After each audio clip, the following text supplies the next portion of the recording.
Assalamualaikum warahmatullahi wabarakatuh. Perkenalkan saya Putri Amanda Mayangsari dengan NPM 2422011056, Prodi S1 Keperawatan kelas A. Di sini saya akan mempresentasikan resume refleksi diri terkait dengan pengalaman pribadi dikaitkan dengan teori perubahan dengan judul makalah dari diet yang tidak sehat ke nutrisi yang seimbang, perubahan berbasis teori health belief model. Slide pertama ada pendahuluan. Tujuan dari penulisan resume ini adalah untuk merefleksikan perjalanan pribadi saya dalam bertransformasi dari pola makan yang tidak sehat menuju penerapan nutrisi seimbang, serta mengaitkan proses perubahan ini dengan teori health belief model. Pengalaman ini mendorong saya untuk mengevaluasi kembali pola makan saya dan mencari informasi tentang cara hidup sehat.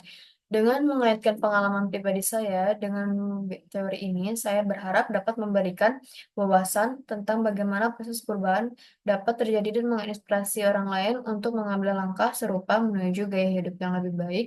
Dalam resume ini, saya akan menggambarkan setiap tahap dan perjalanan perubahan saya dan bagaimana teori health belief model membantu saya untuk memahami dan mengatasi tentang yang muncul sepanjang proses tersebut.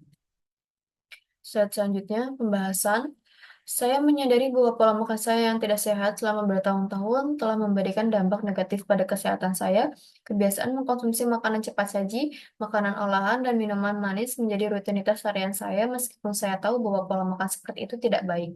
Saya seringkali mengabaikannya, namun pengalaman kesehatan yang tidak menyenangkan seperti kelebihan berat badan dan masalah pencernaan mendorong saya untuk mulai berpikir tentang perubahan.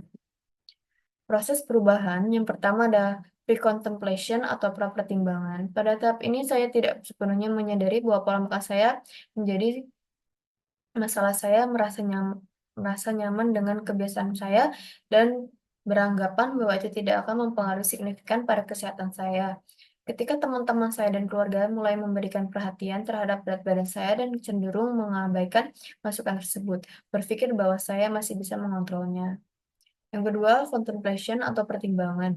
Setelah merasakan gejala seperti kembung, kelelahan, dan sulit tidur, saya mulai merenungkan keputusan untuk mengubah pola makan saya, mulai mencari informasi tentang kesehatan dan nutrisi, serta membandingkan cara makan saya dengan pola makan sehat yang disarankan oleh ahli gizi. Pada tahap ini, saya juga mulai membayangkan manfaat dari pola makan yang lebih baik dan sehat, seperti energi yang lebih baik, berat badan yang ideal, dan peningkatan kesehatan secara keseluruhan. Yang tiga, preparation atau persiapan.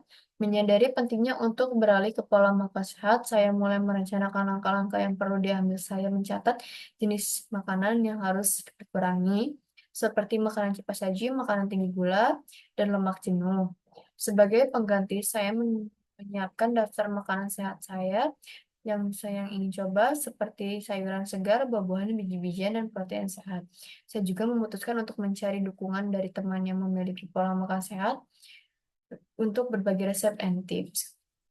Yang keempat ada action atau tindakan. Pada tahap ini saya mulai mengimplementasikan perubahan dalam pola makan saya. Saya mulai mengganti makanan tidak sehat dengan pilihan yang lebih bergizi.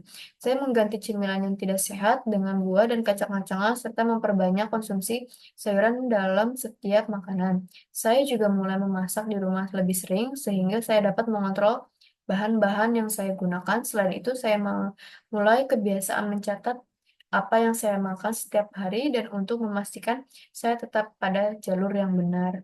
Yang kelima atau yang terakhir, maintenance atau pemeliharaan. Setelah berhasil mengadopsi pola makan sehat selama berbulan-bulan, tantangan baru mulai muncul. Saya menghadapi godaan untuk kembali ke kebiasaan lama, terutama saat menghadiri acara sosial atau ketika stres.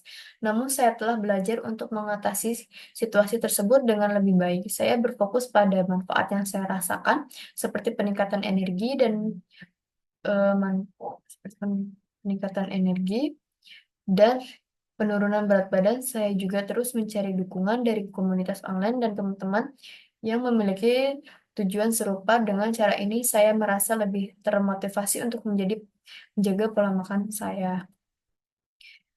Apa hubungan dengan teori belief model? Proses perubahan saya dapat dianalisis menggunakan teori belief model. Teori ini menjelaskan bahwa perubahan perilaku kesehatan dipengaruhi oleh beberapa faktor. Yang pertama, perceived susceptibility atau persepsi kerentanan. Saya mulai menyadari bahwa pola makan tidak sehat saya dapat meningkatkan risiko penyakit termasuk obesitas dan diabetes. Kesadaran ini membuat saya lebih peka terhadap dampak negatif dan kebiasaan saya. Yang kedua, perceived safety. Persepsi keparahan, ketidaknyamanan yang saya rasakan akibat pola makan buruk seperti masalah pencernaan meningkatkan persepsi saya tentang keparahan dampak kesehatan. Hal ini bermotivasi saya untuk melakukan perubahan. Yang ketiga ada perceived benefits atau manfaat yang dipersepsikan. Saya menyadari bahwa mengadopsi pola makan sehat akan memberikan banyak manfaat seperti penurunan berat badan, peningkatan energi, dan kesehatan yang lebih baik. Hal ini semakin mendorong saya untuk mengambil tindakan. Yang keempat ada perceived barriers atau hambatan yang dipersepsikan. Saya juga menyadari adanya hambatan seperti kebiasaan lama dan godaan untuk kembali ke makanan tidak sehat. Namun dengan dukungan sosial dan perencanaan yang baik, saya dapat mengatasi hambatan tersebut. Yang terakhir, Cause to action atau pendorong untuk bertindak. Pengalaman kesehatan yang negatif dan dukungan dari teman-teman menjadi pendorong utama untuk bertindak. Melihat orang lain yang berhasil mengubah pola makan menjadi mereka juga memberi saya motivasi atau dorongan tambahan untuk berubah. Slide terakhir, penutup. Kesimpulan dari perjalanan ini adalah bahwa perubahan pola makan memerlukan komitmen dan pemahaman yang mendalam tentang risiko dan manfaat terkait teori health belief model memberikan kerangka kerja yang berguna untuk memahami proses perubahan ini, mulai dari kesadaran akan risiko hingga penguatan kebiasaan sehat yang berkelanjutan. Dengan mendalami keyakinan saya tentang kesehatan, saya mampu membuat keputusan yang lebih baik dan lebih bijak mengenai pola makan pada gilirannya telah memberikan dampak positif pada kesehatan fisik dan mental saya. Baik, sekian dari saya. Jika ada kesalah kata atau ucapan, mohon dimaafkan. Assalamualaikum warahmatullahi wabarakatuh.